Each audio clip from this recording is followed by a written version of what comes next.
Oh, microphone. Oh, microphone's open. Hello. Chapter 4. The All. Under and back of the universe of time, space and change, is even to be found the substantial reality, the fundamental truth, the Kybalion. And I can't have it with there. Substance means that which underlies all outward manifestations, the essence reality, the thing in itself, etc. Substantial means actuality existing, being the essential element, being real, etc. Reality means the state of being true, enduring, valid, fixed, permanent, actual, etc. Under and behind all outward appearances or manifestations, there must always be a substantial reality. This is law. Man, considering the universe of which he is a unit, sees nothing but change in matter, forces, and mental states. He sees nothing really is, but that everything is becoming and changing. Nothing stands still. Everything is being born, growing, dying. The very instant that a thing reaches its height, it begins to decline. The law of rhythm is in constant operation. There is no reality, enduring quality, fixity, or substantiality in anything. Nothing is permanent but change.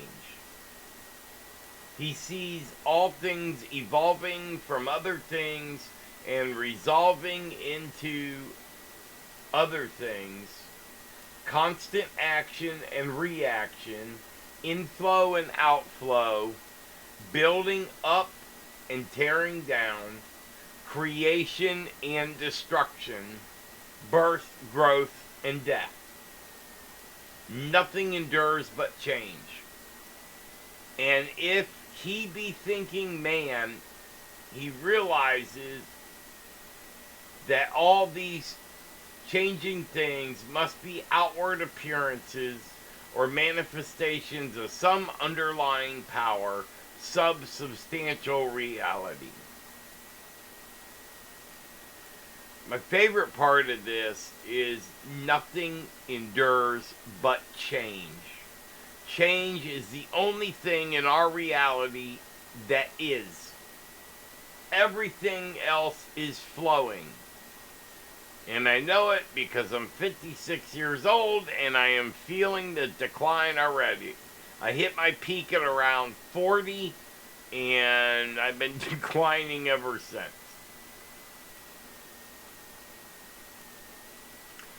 All thinkers in all lands and in all times have assumed the necessity for postulating the existence of this substantial reality. All philosophies worthy of the name have been based upon this thought. Men have given to this substantial reality many names. Some have called it by its term of deity under many titles. Others have called it the infinite eternal energy. Others have tried to call it matter, but all have acknowledged its existence. It is a self-evident. It needs no argument. It is self-evident. It needs no argument. In these lessons, we have followed the example of some of the world's greatest thinkers Both ancients and modern, the Hermetic masters have called this the underlying power, this substantial reality by Hermetic, the name of the all, which term we consider the most comprehensive of many terms applied by man to that which transcends names and terms.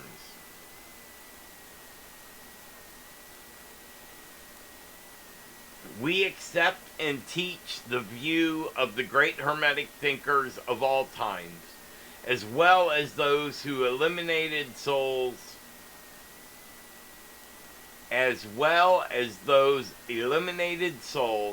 who have reached the highest planes of being, both whom assert that the inner nature of the all is unknowable. This must be so, for naught by the all itself can comprehend its own nature and being. The Hermetics believe and teach that the all, in itself, is and must ever be unknowable. They regard all the theories, guesses, and speculations of the theologians and metaphysicians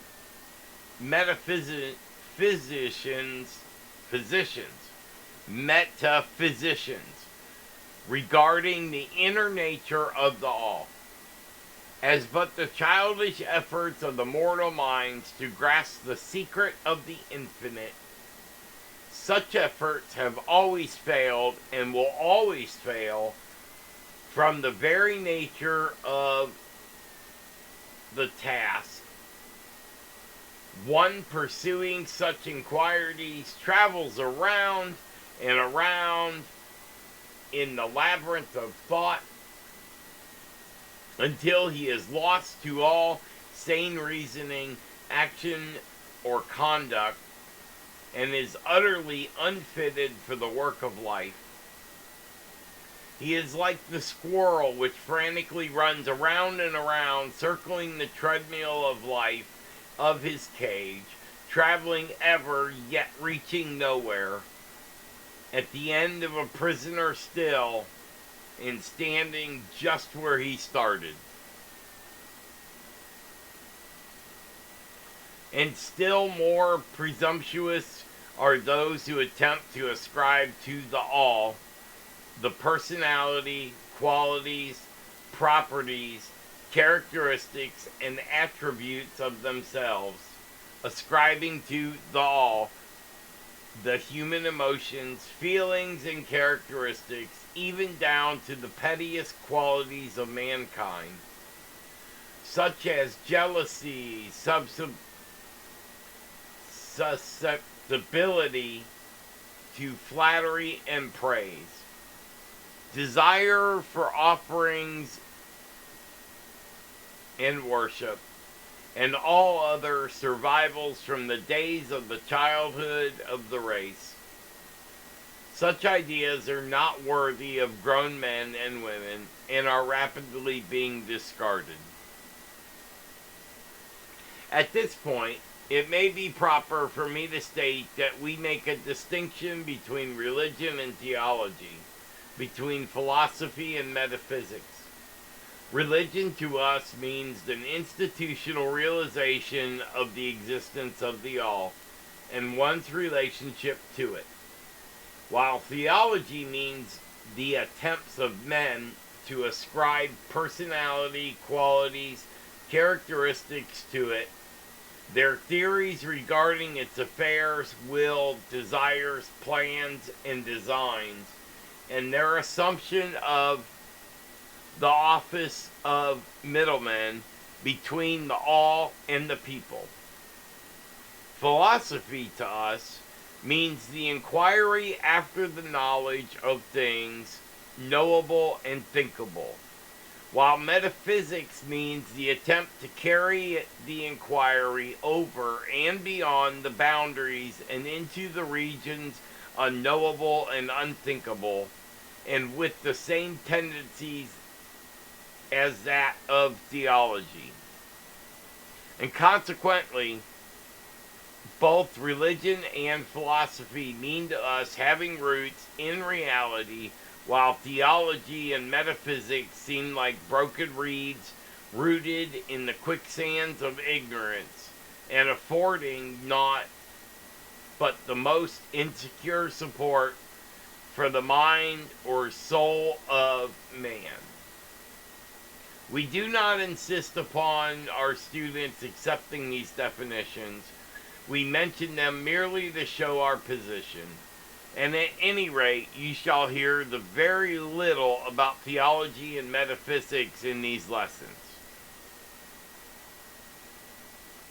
But while the essential nature of the all is unknowable, these are certain truths connected with its existence which the human mind finds itself compelled to accept. And an examination of these reports form a proper subject of inquiry, particularly as they agree with the reports of the illuminated on higher planes, and to this inquiry we now invite you. That which the fundamental truth, the substantial reality, is beyond true naming, but the wise men call it the all, the Kybalion. In its essence, the all is unknowable, the Kybalion. But the report of reason must be hospitably received and treated with respect, the Kybalion. The human reason who reports we must accept so long as we think at all.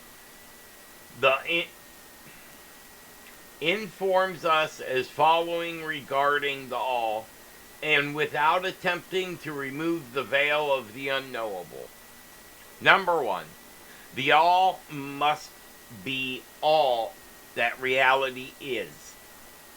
There can be nothing existing outside of the all, else the all would not be the all. Number two, the all must be infinite, for there is nothing else to define, confine, bound, limit, or restrict the all. It must be infinite in time or eternal. It must have always continuously existed, for there is nothing else to have ever created it, and something can never evolve from nothing. And if it had ever not been, even for a moment, it would not be now.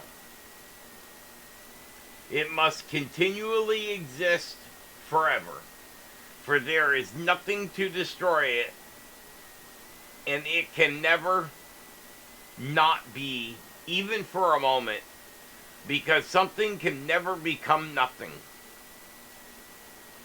It must be infinite in space. It must be everywhere, for there is no place outside of the all.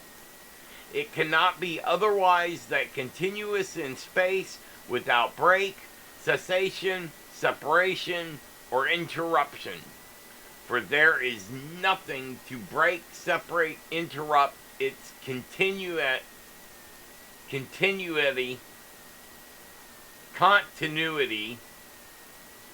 and nothing with which to fill in the gaps. It must be infinite in power or absolute, for there is nothing to limit, restrict, restrain, confine, disturb, or condition it. It is subject to no other power, for there is no other power. 3. The all must be immutable, or it not subject to change in its real nature, for there is nothing to work changes upon it, nothing into which it could change, nor from which it could have changed. It cannot be added to nor subtracted from, increased nor diminished, nor become greater or lesser in any respect whatsoever.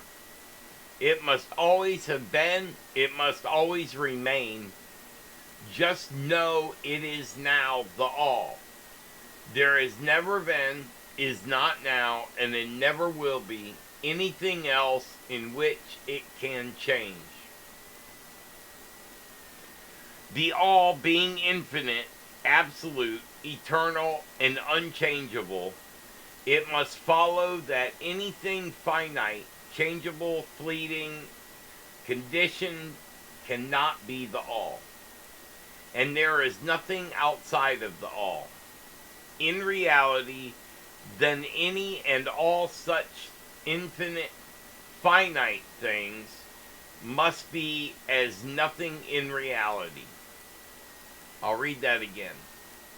In reality, then any and all such finite things must be as nothing in reality. Now do not become befogged, nor frightened. We are not trying to lead you into the Christian Science field under cover of the Hermetic philosophy. There is a reconciliation of this apparently contradictory state of affairs. Be patient, we will reach it in time. We see around us that which is called matter, which forms the physical foundation for all forms. Is the all merely matter? Not at all.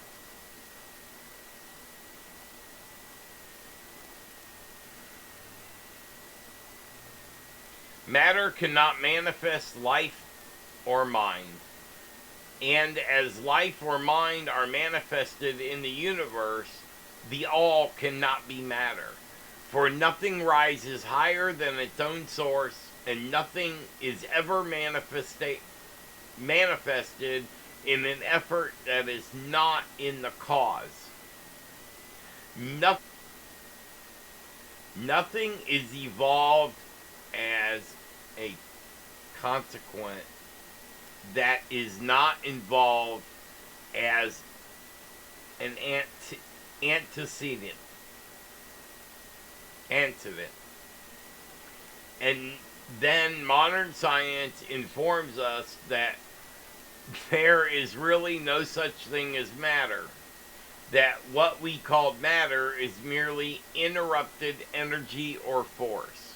That is, energy or force at a low rate of vibration. As a recent writer has said, matter has melted into mystery. Even material science has abandoned the theory of matter and now rests on the basis of energy.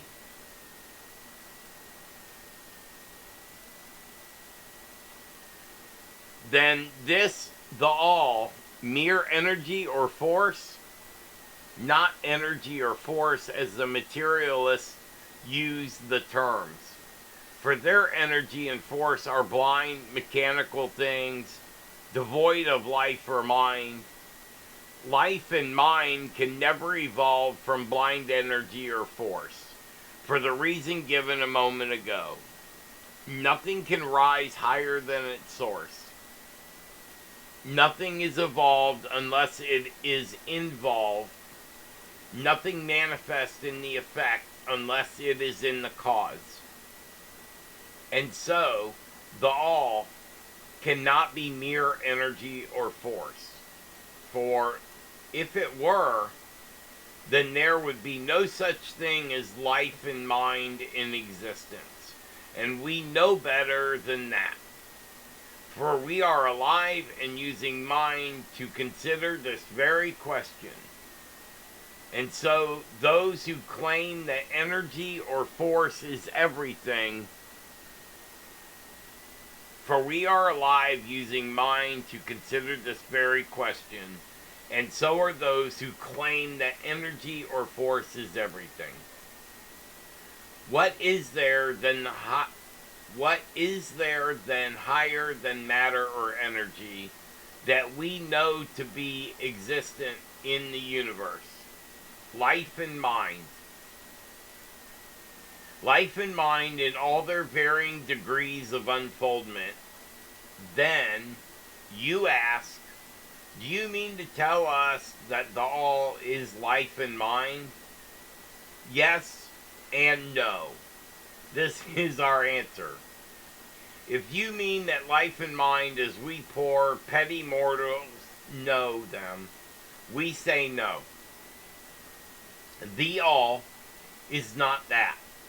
But what kind of life and mind do you mean, you ask? The answer is living mind, as far above that which mortals know by these words.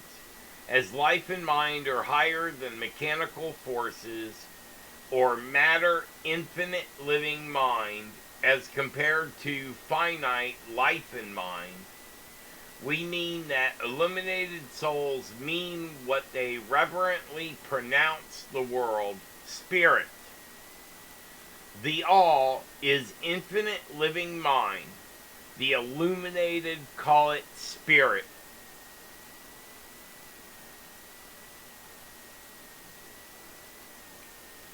That was chapter 4.